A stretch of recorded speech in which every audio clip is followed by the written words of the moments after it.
वृंदावन विधात्री जय जय जय श्री राधे श्याम। हरि ओम तत्सत्। श्रीमते रामचंद्राय नमः। ओम नमः परमहंसा स्वादित चरण कमल चिन्मकरंदाय भक्त जनमानस निवासाय श्री राम चंद्राय। नारायणं नमस्कृत्य नरं चैव नरोत्तमं देवीं सरस्वतीं व्यासं ततो जयमुदीरये। भक्ति भगवंत गुरु चतुर्नाम बपुएक इनके पद वंदन किए नाथ विघ्न अनेक। श्री राम जय राम जय जय राम। श्री राम जय राम जय जय राम। बोलिए श्री राम जय राम जय जय राम। श्री श्री राम जय जय राम जय जय राम। श्री राम जय राम जय जय राम। श्री राम जय राम जय जय राम। श्री राम जय राम जय जय राम। श्री राम जय राम जय जय राम। सीताराम जय सीताराम। सीताराम जय सीताराम। सीताराम जय सीताराम। सीताराम जय सीताराम। राधे श्याम जय राधे श्याम। राधे श्याम जय राधे श्याम। राधे श्याम जय राधे श्याम। राधे श्याम जय राधे श्याम। श्याम जय जय श्यामा जय जय श्याम। जय जय श्री वृंदावन धाम। जय जय श्याम जय जय श्याम। जय जय श्री वृंदावन धाम। जय माता जय गोपाल भक्त वत्सल प्रभु दीन दयाल। जय गोपाल जय गोपाल भक्त वत्सल प्रभु दीन दयाल। भक्त वत्सल प्रभु दीन दयाल। भक्त वत्सल प्रभु दीन दयाल। श्री राम जय राम जय जय राम। श्री राम जय राम जय जय राम। बोलिए श्री सीतारामचंद्र भगवान की जय। श्री वृंदावन बिहारी लाल की जय। श्रीमद् भागवत महापुराण की जय। श्री सुखदेव जी महाराज की जय। श्री व्यास भगवान की जय। सब संत हरि भक्तन की जय। श्री गुरुदेव भगवान की जय। गौ माता की जय। श्री राधे श्याम। श्याम जय जय श्री सीताराम। हर हर महादेव। देव। नारायण नारायण नारायण। हरि भक्त वांछा कल्पतरु भक्त वत्सल शरणागत वत्सल करुणा निधान भगवान श्री वृंदावन बिहारिणी बिहारी जी, इनकी महती कृपा करुणा से हम सभी को श्रीमद् भागवत जी की मंगलमयी कथा श्रवण करने का परम दुर्लभ अवसर प्राप्त हो रहा है। हम सब लोग बड़े भाग्यशाली हैं। भैया ठाकुर जी की कृपा है, दया है, करुणा है, उससे संभव हो पा रहा है कि इतनी दूर बैठ कर भी विज्ञान के उपयोग से हम सब लोग भगवान की चर्चा सब लोग मिल करके सम्मिलित होकर के कर रहे हैं, श्रवण कर रहे हैं। देखो कैसी ठाकुर जी की कृपा है, करुणा है जी। और इस तरह से हम लोगों का समय सार्थक हो रहा है। भगवान की दया से, गुरुदेव भगवान के अनुग्रह से, संतों की कृपा से ये जो 1 घंटा आधा घंटा जो हम लोग सत्संग करते हैं, ये माने समय का सबसे सर्वोत्तम उपयोग है, सबसे बढ़िया उपयोग है। और महाराज मैं प्रार्थना करूं कि ये जो समय है ये व्यर्थ नहीं जा रहा, ये महाराज सार्थक हो रहा है। इतनी बढ़िया चर्चा ठाकुर जी की दया से हो रही है भागवत जी की, कि उसमें उसका श्रवण करके हम सब लोगों के हृदय में ठाकुर जी के प्रति, संतों के प्रति, गौ ब्राह्मण के प्रति श्रद्धा उत्पन्न हो रही। आप लोग ऐसा अनुभव कर रहे होंगे जी। और शरीर से, संसार से, विषयों से, धन से, स्त्री से, उन सब से वैराग्य भी हो रहा होगा। थोड़ा थोड़ा कहीं कहीं हृदय में किसी को तो लगता होगा कि सब ऐसा ही है, सब व्यर्थ है। कभी तो लगता होगा कि भैया जो संत महापुरुष कह रहे हैं वो बात बिल्कुल सच्ची है। सत हरि भजन जगत सब सपना। लगता है कि नहीं लगता? जी प्रभु। हाँ, कभी कभी तो लगता होगा। तो सत्संग की सार्थकता किसमें है?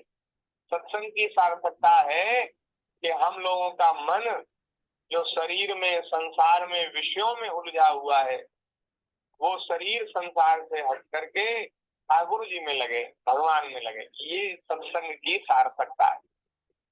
हम लोगों की श्रद्धा गौ ब्राह्मण में, साधु में हो, माता पिता में श्रद्धा हो, देश में, राष्ट्र में श्रद्धा हो, प्रेम हो, अपने धर्म में, अपनी संस्कृति में श्रद्धा हो, यही सत्संग का फल है। या जी। तो यहाँ जो घंटा भर चर्चा हो रही है रोज ही, तो वो महाराज चर्चा माने सार्थक है, सफल है, हमें ऐसा लगता है। जी। क्योंकि ठाकुर जी की दया से, भागवत जी की ऐसी सुंदर चर्चा, कल भी महाराज बड़ी बढ़िया चर्चा हुई। तो इसलिए हमारी प्रार्थना है कि सब लोग, बहुत अच्छा तो ये बात ये होगा कि आप लोग समय निकाल करके इसी जूम मीटिंग में ही जुड़े, क्योंकि पीछे YouTube पे सुनने में एक प्रमाद ये होता है कि हम लोग सोचते हैं कि हम सुनते भी रहेंगे और दूसरा काम भी करते रहेंगे। ऐसा होता है ना, हम कोई दूसरा काम करते करते भी सुनते हैं। उससे क्या होता है कि मन तो भैया एक ही है, तो 2 जगह कैसे लगेगा? वो मन जो है काम में लग जाता है और कथा जो जिस सावधानी से, जिस श्रद्धा से सुननी चाहिए वो हम नहीं सुन पाते। इसलिए YouTube पर, टीवी पर सुनना वो 2 नंबर का काम है, 1 नंबर का काम नहीं। 1 नंबर का काम ये है कि आप प्रत्यक्ष सामने बैठ करके कथा सुनो। जी। और ये जो जूम मीटिंग है, इसमें हम लोग प्रत्यक्ष आमने सामने बैठ करके कथा सुने। भले ही हम आपको नहीं देख पा रहे, आप हमें नहीं देख पा रहे, लेकिन आप वाणी के माध्यम से एकदम सावधान होकर के श्रवण कर रहे हैं। जी।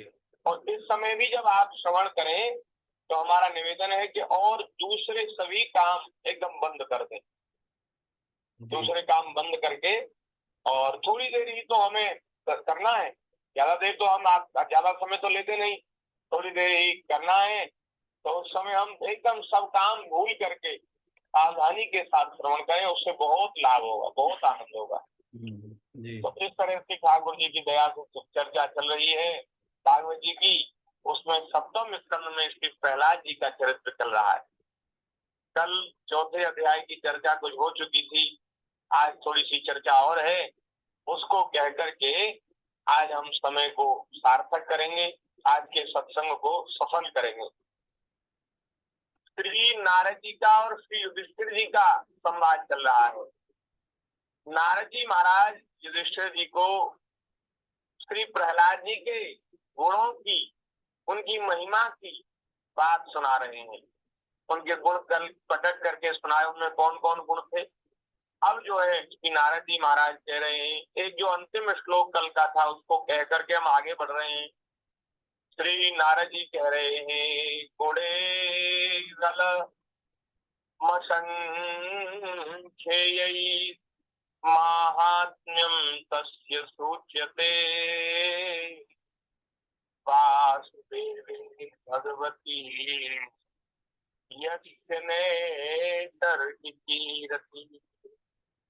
नारद जी ने श्री प्रहलाद जी के गुणों का वर्णन करते करते एक बड़ी अद्भुत बात कही, कहा कि भैया उनके अपार असीम गुण हैं, उनके गुणों को मैं कहाँ तक कहूँ, बस तुम एक संक्षिप्त में सार बात ये समझ लो, जिस गुण में और सब गुण आ जाते हैं, यदि ये गुण हो तो उसमें सब गुण आ जाते हैं, वह गुण प्रहलाद जी के भीतर है।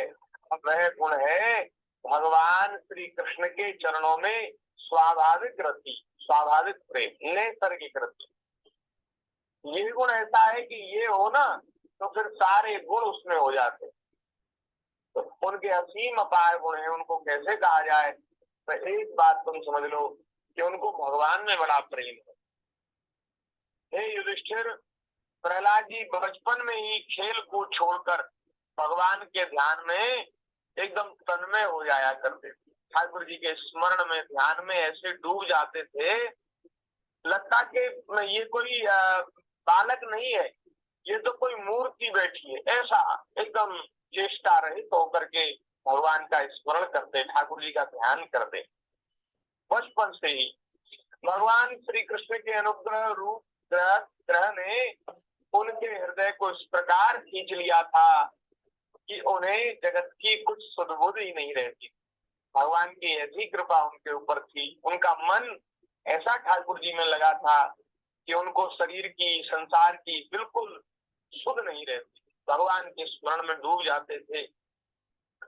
और स्मरण भक्त कैसे करते हैं, इसका एक उदाहरण बता रहे हैं। नारद जी कह रहे हैं कि उन्हें ऐसा लगता था कि भगवान आए हैं, भगवान मुझे दर्शन देने के लिए आए हैं, और मैंने उनको प्रणाम किया। ऐसे स्मरण किया जाता है, मैंने उनको प्रणाम किया है, अब मेरी ओर मंद मंद मुस्कुरा करके देख रहे हैं, बड़े बड़े उनके नेत्रों से आनंद की, प्रेम की सरिता बह रही है, और महाराज इस सरिता में मैं डूबा जा रहा हूँ, और ठाकुर जी ने मुझे प्रणाम करते को उठाया और उन्होंने हृदय से लगा दिया।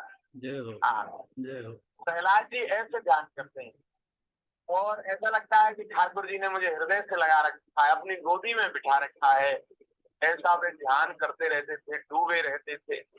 इसलिए उन्हें सोते बैठते, खाते पीते, चलते फिरते और बातचीत करते समय भी उन बातों का ध्यान नहीं रहता था। संसार के सब काम कर रहे हैं, लेकिन इन बातों में उनका मन नहीं, ध्यान नहीं, वो हमेशा भगवान के ध्यान में डूबे रहते थे।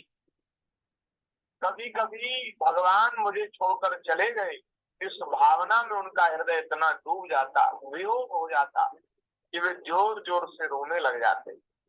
कभी मन ही मन उन्हें अपने सामने पाकर आनंद के उद्रेक से खटाकर हंसने लग जाते।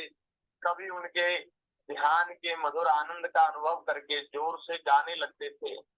आहा, वे कभी उत्सुक होकर के चिल्ला पड़ते। और भैया, आदमी जब बहुत ज्यादा प्रेम में होता है ना, बहुत ज्यादा, इसको अब फिर सुध नहीं, फिर उसको ये नहीं पता चलता कि मैं स्वर में गा रहा हूँ कि बेसुरा गा रहा हूँ। तो कभी बेसुरा होकर के अरे स्वर का ज्ञान तो तभी तक रहता है ना जब तक ये ज्ञान है कि मेरा शरीर कुछ कह रहा है, शरीर चेष्टा कर रहा है। जब शरीर की ही सुध नहीं है तो फिर स्वर को कौन संभाले कि स्वर ठीक है कि नहीं। तो बेसुरे होकर के चिल्ला पड़ते थे।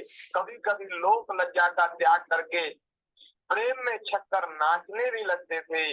कभी कभी उनकी लीला के चिंतन में इतने तल्लीन हो जाते थे कि उन्हें अपनी याद ही न रहती, उन्हीं का अनुकरण करने लगते, भगवान की लीला का अनुकरण करने लगते थे। कैसे सुंदर श्लोक हैं। नदति क्वचिद उत्कंठो विलज्जो नद्यति क्वचित् क्वचित् तद्भावना युक्त तन्मयो न चकार क्वचिद उत्पलक सूक्ष्मीं आस्ते संस्पर्श निर्वृता अस्पंद प्रणयानंद शलिला क्षणा। नारद जी कह रहे हैं भैया फिर ऐसी भक्ति ऐसा प्रेम किसी के अंतःकरण में प्रकट हो जाए उसके महाराज के सौभाग्य का क्या कहना है। ये भक्ति की चरमावस्था है। ये देखो ये तो भक्ति के 9 साधन है बताए हैं शास्त्रों में। उन साधनों का जब अभ्यास करके उन साधनों को अपने जीवन में उतार करके जो भक्ति मार्ग पर चलता है उसके जीवन में फिर एक ऐसी दशा आती है जब ये साधन, जैसे आपने कोई बढ़िया महाराज मिठाई बनाई तो मिठाई बनाने की एक रेसिपी होती है कि वो कैसे बनेगी, उसको रेसिपी आप सब जानते ही हैं जी। तो अब मिठाई को पहले दूध गर्म करना है, ये एक स्टेप है, पहला स्टेप है। फिर दूसरा स्टेप भी ये है कि उसको चला चला करके खोआ बनाना है। फिर तीसरा स्टेप ये है कि उसमें शक्कर डालना है, मीठा डालना है, फिर उसमें इलायची काजू बादाम डालना। ऐसे करके जब मिठाई सिद्ध हो जाती बन जाती है, बात समझ रहे हैं जी। भक्ति के 9 साधन है, वो 9 साधन एक रेसिपी की तरह है। जब 9 साधनों को संपन्न करके जब भक्ति सिद्ध हो जाएगी, जब मिठाई बनकर तैयार हो जाएगी अब फिर वो ठाकुर जी को भोग लगाया जाएगा। उसमें तुलसी दल पधराया जाएगा, भोग लगाया जाएगा और भोग लगने के बाद जब प्रसाद रूप में जब वो प्राप्त होगी मुख में जाएगी तब उसका आनंद आएगा महाराज है। तब पता चलेगा कि मिठाई में, और वो भी बढ़िया महाराज शुद्ध मिठाई, गौ माता के दूध की बढ़िया मिठाई, उसमें क्या स्वाद होता है। तो ये जो हम कर रहे हैं, भगवान की कथा सुन रहे हैं, ठाकुर जी का नाम ले रहे हैं, कीर्तन कर रहे हैं, ये साधन। अच्छा, भक्ति के साधन इतने सुखदायी हैं, आप अनुभव करिए, अंदाज लगाइए। भक्ति के साधन इतने सुखदायी हैं, आनंद देने वाले हैं। तो जब यह भक्ति सिद्ध होगी तब यह कितना सुख देगी जीव को। महाराज ये अनुभव की बात है, कोई अंदाज नहीं लगा सकता। ये अनुभव गम्य है, ये अनुभव करके कोई जान सके तो जान सके, बाकी कोई कल्पना नहीं कर सकता कि भगवान का प्रेम, भगवान की भक्ति कितना सुख देने वाली। करुणा निधान ये तो ऐसा है जैसे गूंगे को बढ़िया मिठाई खिलाई, उससे पूछा भैया क्या कैसा स्वाद है, तो क्या बताए, मुंह का स्वाद अनुभव है। इसको तो वही अनुभव कर सकता है जिसने वो मिठाई खाई हो। जब भक्ति की चरमावस्था को, सिद्ध अवस्था को प्राप्त करेगा। और महाराज मैं निवेदन करूंगा हाथ जोड़ करके, जिन विषय भोगों में, संसार की तुच्छ वस्तुओं में हम उलझे हुए हैं ना, ये कुछ नहीं है, मलवत है, विष्ठावत है। इसका त्याग करके महापुरुषों ने भगवान के प्रेम का आस्वादन किया, भक्ति का आस्वादन किया है। और जब भगवान की भक्ति का आस्वादन किया तो इन विषयों की ओर ऐसे नहीं देखा जैसे आदमी उल्टी कर देता है, बमन कर देता है तो उसकी ओर मुड़कर नहीं देखता, उसको घृणा आती है, अरे क्या इसको क्या देख। भोगों की ओर ऐसे नहीं देखता। आप सोचिए वो कैसे आनंद में होगा। जिन जिन जिन संसार के विषयों के लिए हम मरे जा रहे हैं, रात दिन उन्हीं को प्राप्त करने की चेष्टा करें। भगवान की भक्ति में, प्रेम में डूबे हुए महापुरुष उनकी ओर देखते तक नहीं। कैसे नहीं देखते? शास्त्रों में आया है शब्द, बोले वमन की तरह नहीं देखते, वमन की तरह त्याग कर देते। हाँ, वमन किसे कहते? वमन कहते उल्टी को। किसी को अपच हो जाए, उल्टी कर दे, तो उसको फिर देखना भी घृणित लगता है, उसको देखने में भी घृणा होती है। ऐसे महाराज संसारिक आप सोचिए, भैया ये जैसे कोई शुगर, जैसे कोई शुगर नाली में पड़ा हुआ, वो मान रहा हो कि मैं बड़ा सुखी हूँ, ऐसे सब विषय हो गए नारायण, सब विषय हो गए भैया। ये जो मनुष्य देह है, ये इन विषय भोगों में ही लगे रहने के लिए नहीं है। ये भगवान के चरणों की जो स्मृति है, भगवान के चरणों का जो प्रेम है, भक्ति है, उस परमानंद का अनुभव करने के लिए मनुष्य देह है। इसीलिए मनुष्य देह की इतनी महिमा है। नहीं तो जिन विषयों को हम भोग रहे हैं, उन विषयों को छूकर छूकर पशु भी भोग रहे हैं। तो फिर पशुओं में और हमें क्या अंतर है? इतनी मनुष्य शरीर की क्यों महिमा गाई गई है? इसीलिए गाई गई है कि इस शरीर से हम भगवान के प्रेम का रस, उसका आस्वादन कर सकते हैं। हम निवेदन ये कर रहे थे कि जिनकी भक्ति साधन करने में इतनी सुखदायी है, भगवान का नाम लो, भगवान की कथा सुनो, भगवान का स्मरण करो, ध्यान करो, कितना सुख है। कितना सुख है। अब ये भक्ति जब सिद्ध हो जाएगी तो कितना सुख देने वाली होगी। प्रहलाद जी को सिद्ध भक्ति की प्राप्ति थी, सिद्ध भक्त थे प्रहलाद जी महाराज। श्री नारद जी कह रहे हैं कभी भीतर भीतर भगवान का कोमल स्पर्श अनुभव करके आनंद में मग्न हो जाते हैं और चुपचाप शांत होकर के बैठ जाते हैं। उस समय उनका रोम रोम पुलकित हो जाता है। अध खुले नेत्र, आधे खुले, आधे बंद, आधे खुले नेत्र, अधचल प्रेम और आनंद के आंसुओं से भर जाते। ये जो प्रेम का जो अश्रु जल है, जिसको प्राप्त होगा, वो महाराज उस समय क्या सुख अनुभव कर रहा होगा, ये तो वही जानता है। श्री नारद जी कह रहे हैं भैया, भगवान श्री कृष्ण के चरणों की यह भक्ति जो है वो कैसे प्राप्त होती है? कैसे प्राप्त होती है? बोले अकिंचन भगवत प्रेमी महात्माओं के संग से प्राप्त होती है। जो कभी किसी से कुछ नहीं चाहते, जिन्हें न चाहिए कबहू कछु, तुम सन सहज स्नेह। जो आपसे कभी कुछ नहीं चाहते, आपसे भी नहीं चाहते, संसार से भी नहीं चाहते। चाह मिटी, चिंता मिटी, मनुआ बेपरवाह, क्या को कछु न चाहिए, सो साहन को साह। ऐसे जिसकी चित्त की स्थिति है, ऐसे भगवत प्रेमी महात्माओं के संग से भगवान के चरणों में ऐसी भक्ति की प्राप्ति होती है। ये जो अभी जो बताए ना कि प्रहलाद जी के जो आनंद की बात, लक्षण की बात, जो उनके हृदय में जो लक्षण है भक्ति के, ये भक्ति भगवान के भक्तों से के संग से प्राप्त होती है। और कह रहे हैं इसके द्वारा वे स्वयं तो परमानंद में मग्न रहते ही थे, जिन विचारों का मन कुसंग के कारण अत्यंत दीनहीन हो रहा था, उन्हें भी बार बार शांति प्रदान करते थे। युधिष्ठिर, प्रहलाद भगवान के परम प्रेमी भक्त हैं, परम भाग्यवान, ऊंची कोटि के महात्मा थे। ऊंची कोटि होती है ना, एक नंबर जो होता है वो। हिरण्यकश्यप ऐसे साधु पुत्र को भी अपराधी बतलाता था, अपराधी बतलाकर उनका अनिष्ट करने की चेष्टा करने लगा। उनकी क्योंकि वो निरंतर भगवान के स्मरण में, प्रेम में डूबे रहते थे। हिरण्यकश्यप को ये बात अच्छी नहीं लगती थी। मेरे ही घर में मेरे ही शत्रु का भजन करता है, स्मरण करता है, तेरी बुद्धि बिगड़ गई। तो वो महाराज अनिष्ट करने के लिए एकदम तैयार हो गया। जब समझाने से भी नहीं समझे तो उसने अनिष्ट करने का प्रयास किया, ये नारद जी ने कहा। ये जो एक श्लोक है इसको कह दें, फिर आगे की चर्चा करेंगे। नारद जी कह रहे हैं सौतम श्लोक पदार्थितयो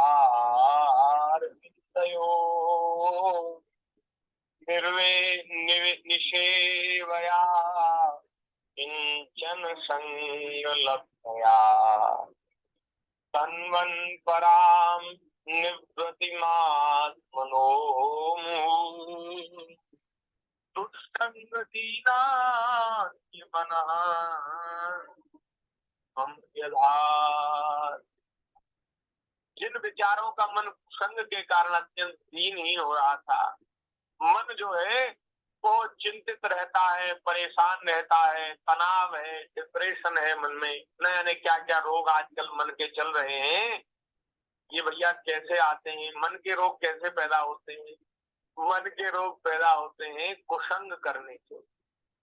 विषयी भोगी जो धर्म से और शास्त्रों से, संतों से, भगवान से विमुख है, ऐसे मनुष्य का संग करने से ही मन में तनाव, डिप्रेशन, न जाने क्या क्या मन के जो रोग हैं, मन का जो एकदम व्यथित होना है, वो ऐसे पैदा होते हैं। तो महाराज जो बेचारे बड़े दीन दुखी हो रहे हैं उनको भी बार बार शांति प्रदान करते थे। भगवान के भक्त जो होते हैं उनके संग से ऐसे जीवों को बहुत शांति प्राप्त होती, बहुत सुख प्राप्त होता है। ऐसे श्री प्रहलाद जी हैं। युधिष्ठिर जी ने पूछा, नारद जी आपका व्रत अखंड है, आप सब कुछ जानते हैं, आपसे हम यह जानना चाहते हैं कि हिरण्यकश्यप ने पिता होकर के भी ऐसे महात्मा पुत्र से द्रोह क्यों किया? प्रहलाद जी तो कभी किसी का अहित नहीं करते थे, बुरा नहीं करते थे, तो उनके साथ ऐसा व्यवहार क्यों किया? पिता तो स्वभाव से ही अपने पुत्रों से प्रेम करते हैं। यदि पुत्र कोई उल्टा काम भी करता है तो भी पिता महाराज उसको शिक्षा देने के लिए डांटते, शत्रु की तरह कोई बैर विरोध नहीं करते। फिर प्रहलाद जी जैसे अनुकूल, शुद्ध हृदय एवं गुरुजनों में भगवत भाव करने वाले पुत्रों से भला कोई द्वेष कर ही कैसे सकता है? भाई देखो, द्वेष किया जाए, बैर किया जाए, विरोध किया जाए तो उससे किया जाए जो हमारा अनादर करता हो, हमारी आज्ञा का पालन न करता हो, हमारा विरोधी हो, वैरी हो। लेकिन प्रहलाद जी वैसे नहीं है। प्रहलाद जी तो अपने माता पिता में भगवत भाव रखते हैं और आज्ञा का पालन करते हैं, बड़े शुद्ध हृदय हैं, बड़े शांत हैं, उद्यमी नहीं है, उपद्रवी नहीं है। तो ऐसे पुत्र से भला द्वेष किया? नारद जी आप सब कुछ जानते हैं, हमें यह जानकर बड़ा कौतूहल हो रहा है कि पिता ने द्वेष के कारण पुत्र को मार डालना चाहा। ऐसा पहले कभी हुआ नहीं, हाँ, संसार के इतिहास में। तो आप हमें कृपा करके इसको विस्तार से थोड़ा बताइए कि ऐसा क्यों हुआ। तो विस्तार से श्री नारद जी उत्तर देंगे 5वें अध्याय में। 4था अध्याय यहाँ संपन्न हो गया। 5वें अध्याय की चर्चा भगवत कृपा से कल लेंगे। आज भले थोड़ी देर ही सही, लेकिन हम लोगों ने अपनी वाणी को, श्रवणों को पवित्र किया। आज के सत्संग को ठाकुर जी के चरणों में निवेदित करते हैं और भगवान के चरणों में हम सब लोग प्रणाम करते हैं और थोड़ी देर भगवान के नाम का कीर्तन करेंगे। फिर उसके बाद हम आज के सत्संग को पूर्ण करेंगे। श्री वृंदावन बिहारी लाल की जय। माइक खोल लीजिए अपने अपने। हरि शरणम हरि शरणम हरि शरणम हरि शरणम हरि शरणम हरि शरणम हरि शरणम हरि शरणम हरि शरणम हरि शरणम हरि शरणम हरि शरणम हरि शरणम हरि शरणम हरि शरणम हरि शरणम हरि शरणम हरि शरणम हरि शरणम हरि शरणम हरि शरणम हरि हरि शरणम हरि शरणम हरि शरणम हरि शरणम हरि शरणम हरि राधे राधे श्याम नारायण नारायण। बोलिए संत श्री राधा कृष्ण दास कृष्ण महाराज महाराज की की जय जय। जय जय श्री राधे श्याम। अभी दर्शन नहीं दे रहे। जय जय श्री राधे भगवान, जय जय श्री राधे। महाराज जी को सुना नहीं। राधे श्याम। राधे श्याम। हाँ, नेटवर्क प्रॉब्लम है प्रभु जी का। हाँ, शत शत नमन भगवान, जय शत शत नमन।